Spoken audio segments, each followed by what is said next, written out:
जय हिंद दोस्तों, एक बार फिर से स्वागत है हमारे ECS के क्लासेस के YouTube चैनल पर। जैसा कि कुछ टाइम में आप लोगों से कुछ समय के लिए दूर रहा, तो थोड़ा कुछ टेक्निकल प्रॉब्लम थी ये फ़ोन में, जिसकी वजह से मैं आप लोगों के बीच में वीडियो नहीं लेके आ पाया था। आज मैं आप लोगों को एक क्लास 12th का बोर्ड यूपी बोर्ड कक्षा 12 का सेकंड अध्याय, दूसरा अध्याय है आप लोग का वैद्युत विभव तथा आवेश है, या वैद्युत विभव तथा आवेश, स्थिर वैद्युत विभव तथा आवेश। उससे आज आप लोग का एक क्वेश्चन लेके आया है, जिसमें आप लोग का निगमन करना है कि वैद्युत आवेश के कारण किसी बिंदु पर वैद्युत विभव के लिए व्यंजक प्राप्त करना। वैद्युत आवेश के कारण किसी भी बिंदु पर वैद्युत विभव के लिए व्यंजक कैसे प्राप्त करते हैं। तो आपको पता होगा सबसे पहले कि वैद्युत विभव क्या होता है। वैद्युत विभव बात करें तो कह सकते हैं कि वैद्युत क्षेत्र में किसी भी बिंदु पर वैद्युत विभव का जो मान होता है वह अनंत से परीक्षण आवेश को उस बिंदु तक लाने में किए गए कार्य तथा परीक्षण आवेश के मान की निष्पत्ति को ही क्या कहते हैं, वैद्युत विभव कहते हैं। ठीक है, आइए देखते हैं। आज का हमारा टॉपिक है जो हम प्रूफ करने वाले हैं, वो है वैद्युत आवेश के कारण किसी भी बिंदु पर या किसी बिंदु पर वैद्युत विभव के लिए व्यंजक प्राप्त करना। मान लेते हैं यहाँ पे कोई Q कूलाम का आवेश है जो बिंदु O पर क्या है, कार्यरत है या स्थिर है। कोई Q कूलाम का आवेश है जो बिंदु O पर कार्यरत है, और यहाँ से R दूरी पर बिंदु A है, R1 दूरी पर बिंदु B है, R2 दूरी पर बिंदु C है, और R3 दूरी पर क्या है, बिंदु D है। अब क्या कर रहे हैं, यहाँ पे आप वैद्युत विभव की बात कर रहे हैं, तो क्या करेंगे, किसी भी आवेश को या किसी परीक्षण आवेश को अनंत से किसी भी बिंदु पर अनंत से, जैसे बिंदु A पर लाना है। जैसे इसमें जो निगमन किया गया है आप लोग को अनंत से बिंदु A पर दिखाया गया है कि उसमें आप लोग का वैद्युत विभव का मान क्या होगा।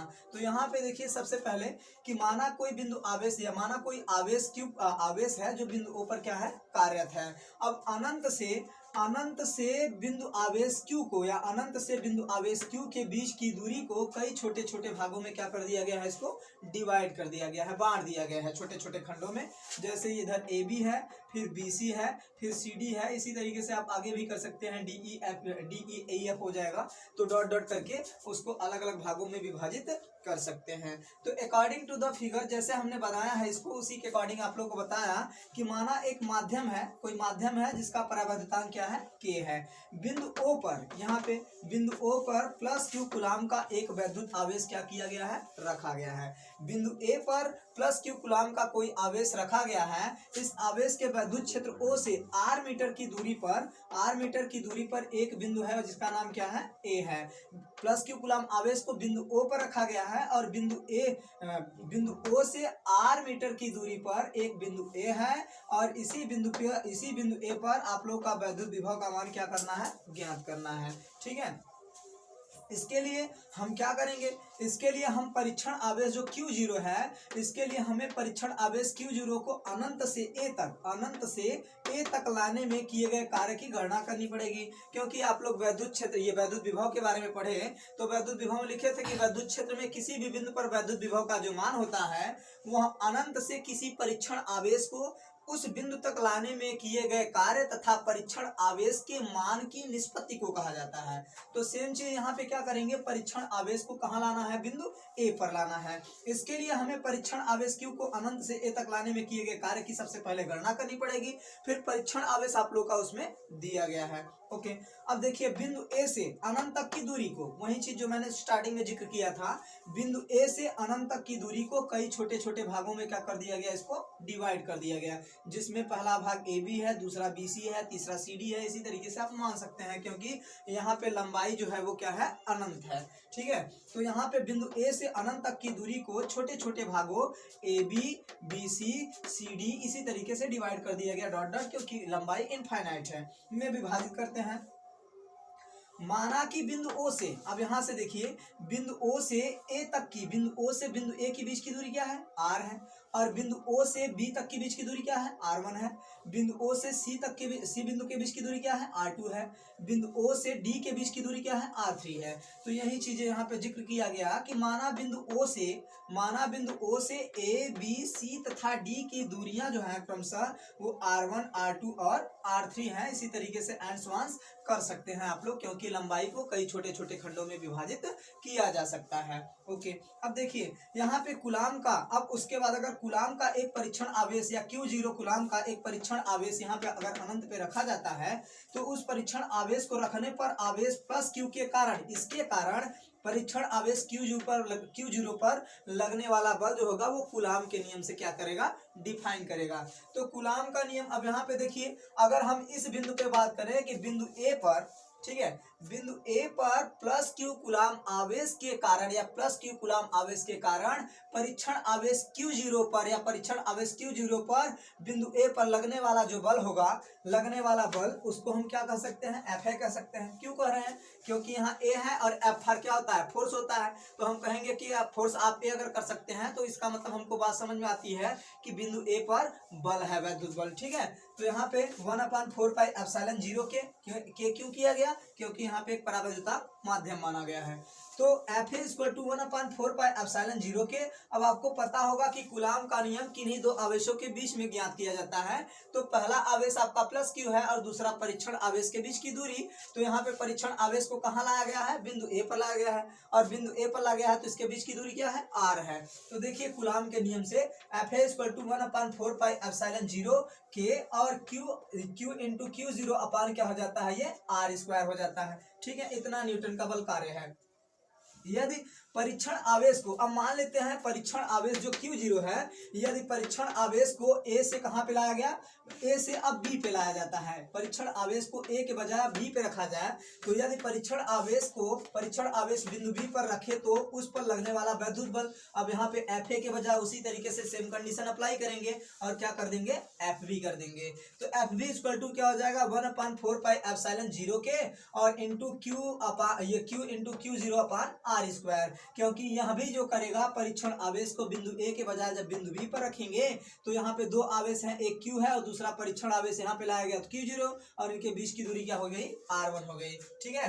तो यहाँ पे क्या हो गया, आपका r1 का स्क्वायर हो गया। इतना न्यूटन का बल आप लोगों का बिंदु बी पर कार्यरत है। अब देखिए बिंदु बी तथा, अगर सपोज दैट अगर बिंदु बी और ए, ये दोनों बिंदु अगर एक दूसरे के बहुत समीप होंगे, समीप का मतलब समझते हैं पास, अगर ये बहुत समीप होंगे तो अतः इनके बीच लगने वाला जो बल का मान होगा, ठीक है, इनके बीच लगने वाला जो बल का मान होगा वो बी व ए पर बलों के, मतलब बी पर जो बल कार्यरत रहेगा और ए बिंदु पर जो बल कार्यरत रहेगा उनका गुणोत्तर माध्य के बराबर होगा, ठीक है।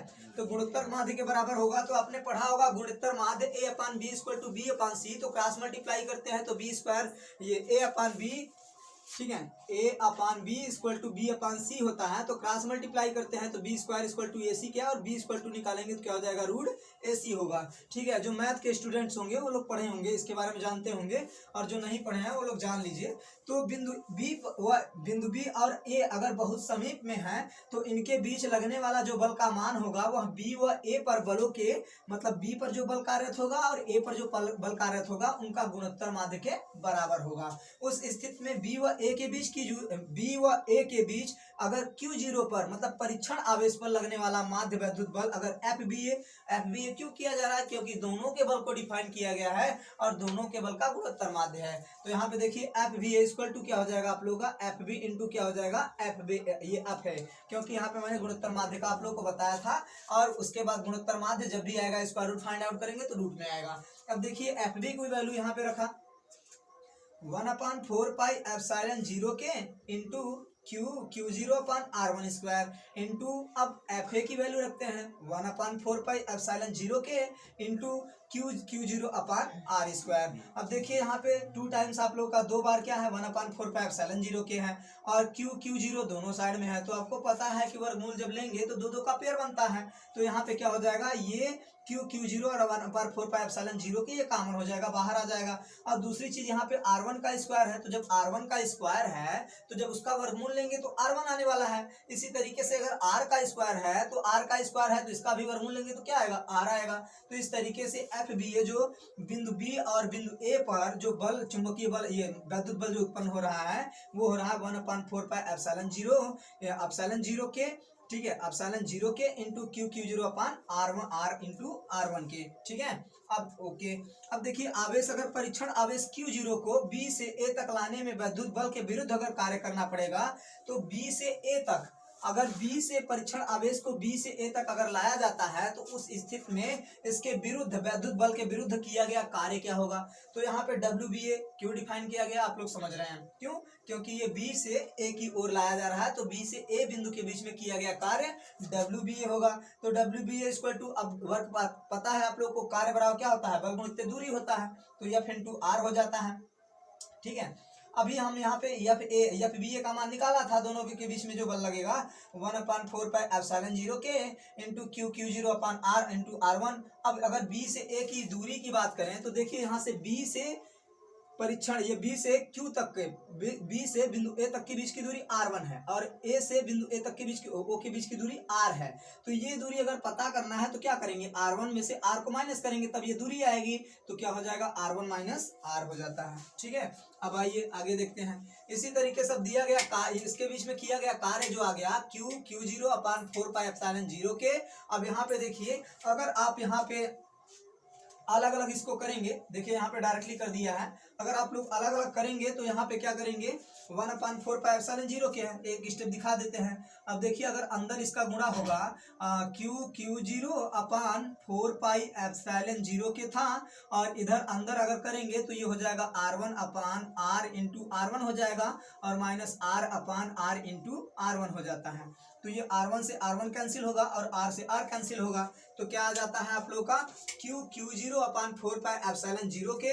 अब 1 अपान क्या बच रहा है, R बच रहा है, माइनस इस तरफ क्या बच रहा है आपका, R1 बच रहा है। इसी तरीके से अगर आप C से B तक, अब सेम इसी कंडीशन को अप्लाई करना है। C से अगर B तक, अगर मान लीजिए C से अगर परीक्षण आवेश को C से अगर B तक लाएंगे तो उसके विरुद्ध या वैद्युत बल के विरुद्ध किया गया कार्य जो होगा वो क्या होगा, WCB हो जाएगा। तो इसी तरीके से Q अपान Q0 4πε0 के। अब इसके बीच की दूरी देखिए, C से बिंदु C से यहाँ तक के Q के बीच की दूरी R2 है और B तक की बीच की दूरी R1 है। तो क्या करेंगे, ये दूरी क्या हो जाएगी, R2 में से R1 को माइनस करेंगे तो ये दूरी आएगी, तो R2 माइनस क्या हो जाता है, R1 हो जाता है। तो यहाँ पे देखिए R2 माइनस R1। अब इसी तरीके से इसको अगर अलग करेंगे तो यहाँ पे जब इसको अलग करेंगे तो आपका जो इक्वेशन आने वाला है वो है आप लोगों का क्या है, 1/R1 माइनस 1/R2, ठीक है। अब ये क्यों हो रहा है आपको पता है ना इसके बारे में। अब इसी तरीके से वहां पे करेंगे, ठीक है, सॉल्व कर सकते हैं आप लोग। और इसी तरीके से इसको सॉल्व किया, WCB के बीच की भी कार्य आ गया। अब इसी तरीके से D से अगर मान लीजिए परीक्षण आवेश को अगर D पे रखा गया, D से C तक लाएंगे तो कितना कार्य करना पड़ेगा, तो वो भी आप लोग का देखिए। अब D से यहाँ तक की दूरी R3 है और C से R2 है, तो R3 माइनस क्या कर देंगे R2, तो ये वाली दूरी आ जाएगी। तो इसी तरीके से 1/R2 माइनस 1/R3 इतना जूल हो गया, ठीक है।